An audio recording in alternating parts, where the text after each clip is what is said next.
పవిత్రమైన శ్మశానము.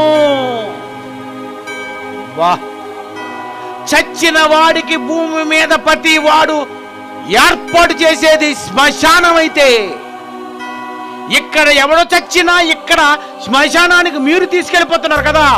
సమయం ఇవ్వలేని వాడికి నేను ఏర్పాటు చేశాను అక్కడ శ్మశానం. ఈ భూమి మీద మీకు తెలిసింది ఎక్కడ శ్మశానం, కానీ చచ్చిన తర్వాత దేవుడు ఏర్పాటు చేశాడట నీకు శ్మశానం. ఎప్పటి నుండి? పూర్వము నుండి తోపేతు సిద్ధపరచబడి ఉన్నది. అది మెలకు దేవతకు సిద్ధపరచబడి ఉన్నది. లోతుగుంటదట శ్మశానం, అక్కడ విశాలంగా ఉంటదట శ్మశానం.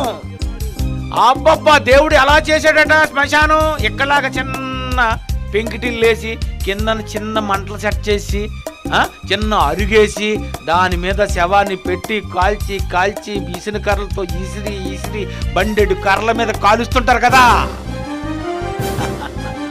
భూమి మీద నువ్వు ఎక్కడ చూసావు శ్మశానము?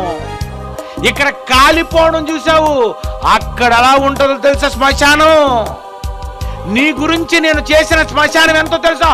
లోతు, విశాలము. అబ్బబ్బబ్బ, లోతు, అంత లోత, అంత విశాలమా?